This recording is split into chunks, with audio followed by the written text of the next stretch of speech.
বিসমিল্লাহির রহমানির রহিম। একটু গুঁড়া দুধ দিলাম,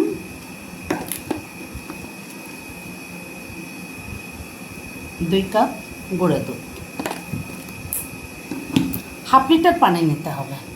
আজকে আমি ডিমের জর্দা পুডিং বানাবো। এটা একটু ভিন্ন ধরনের, কিন্তু এটা আমার মায়ের হাতের রেসিপি। 2 কাপ দুধ দিয়ে দিয়েছি, এখন এটা গলেই নেব।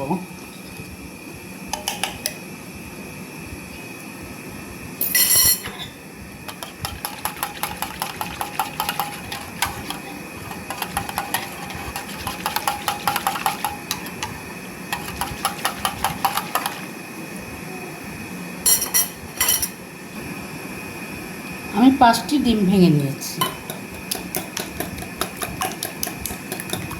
ডিম 5টা একটু ফেটে দিন।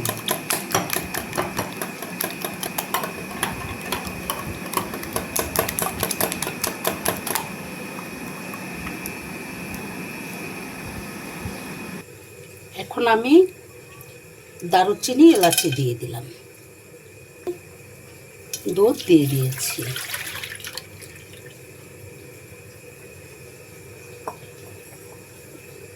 এখন ডিম দিয়ে দিয়েছি।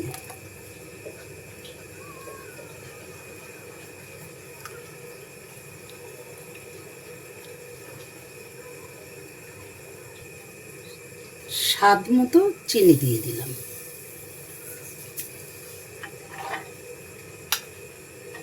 এখন একটা নেড়ে মিক্সড করে নিই।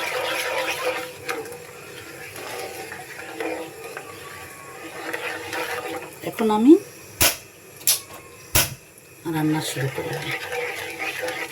কোনোভাবেই নাড়া বন্ধ করা যাবে না।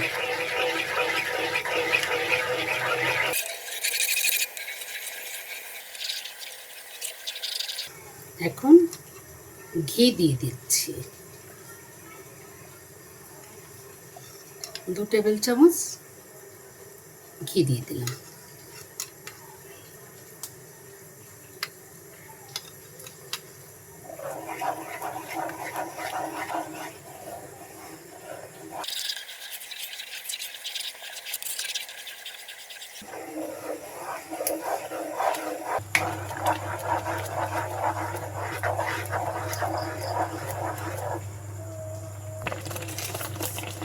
এখন 2টি তেজপাতা দিয়ে দেব।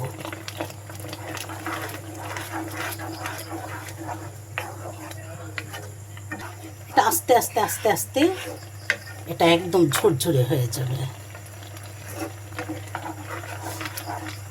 আসলে আমি ফুড কালারটা দিইনি, যেটা সলিড জিনিস খাবো সেটা ফুড কালার দিয়ে সুন্দর সাথে সুন্দর করতে দিয়ে দেখা যায় যে এটা আমার একটা খাবার জন্য একটা খারাপ কিছু। রং তো খাওয়ার একদমই উচিত না, এর জন্য আমি ওটা কোনো ফুড কালার দিলাম না। ফুড কালারটাও তো একটা রং দিয়ে তৈরি, কেমিক্যালের তৈরি, আমি সেটা করব না। আমি এর জন্য অরিজিনাল যেটা ডিমের কালার সেটাই আমি চেষ্টা করব।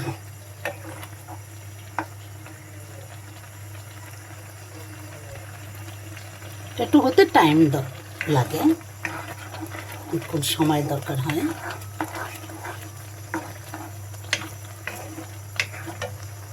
আর একটা পুডিং বানিয়ে দেখাবো আপনাদের, সেটা হচ্ছে একদম ডিম গুলিয়ে, সেটা আলাদা একটা রান্না, সেটাও জর্দা পুডিং, সেটা একদম ভাজি জর্দা পুডিং।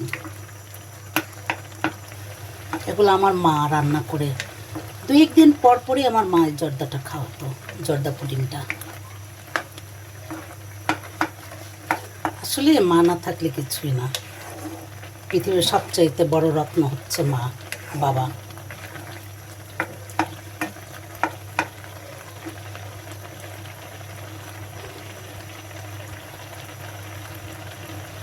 পড়ার টেবিলে মা অনেক কিছু নিয়ে আসতো, এক এক দিন এক একটা জিনিস তৈরি করে খাওয়াতো। আসলে এখন মা নাই, তাই মিস করি অনেক।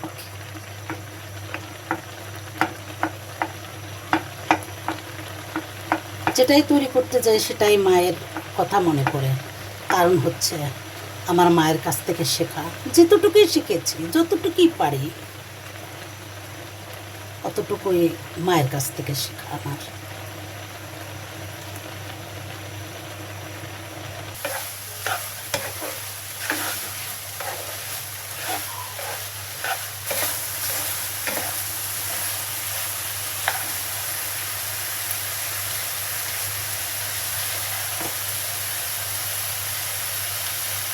এগুলো তুলে ফেলছি।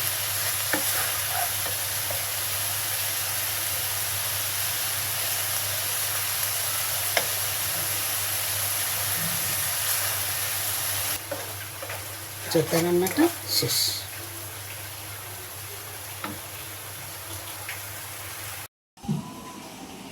হ্যাঁ, আমার লক্ষ্মী মামনিরা বাবারা খেয়ে দেখবেন রান্না করে। আমি যে প্রসেসে রান্না করেছি সেভাবেই রান্না করে খাবেন, আশা করি ভালো লাগবে। যদি ভালো লেগে থাকে সাবস্ক্রাইব করবেন, লাইক এবং শেয়ার করবেন এবং কমেন্ট করবেন। ভালো থাকবেন, আমার জন্য দোয়া করবেন। আসসালামু আলাইকুম।